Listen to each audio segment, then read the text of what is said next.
कुमकुम भाग्य के 26 अप्रैल 2025 के प्रोमो के मुताबिक आने वाले किस्म में कई दिलचस्प मोड़ मुतवक्के हैं। प्रार्थना की असलियत का इंकिशाफ।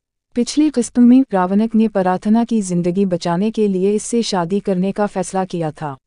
अब प्रार्थना की मां पौरुए ने अपनी बेटी की जान बचाने के लिए उसे खून दिया, जिससे उनके हयातियाती रिश्ते का इंकिशाफ हुआ। असमता की मुखालफत। रावणक की मां असमता रावणक और प्रार्थना की शादी के खिलाफ हैं। ताहम पौरुए ने असमता को खबरदार किया है कि वो प्रार्थना को कबूल करे। अब देखना यह है कि क्या असमता अपने बेटे की खुशी के लिए प्रार्थना को कबूल करेगी या नहीं। आने वाले किस्म में क्या होगा? प्रार्थना और रावणक की शादी की तैयारियों में मुश्किलात। असमता का फैसला, किया वो प्रार्थना को कबूल करेगी। पौरुए और असमता के दरमियान कशीदगी। ये सब देखने के लिए मुकम्मल प्रोमो यहाँ मुलाहजा करें।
Oh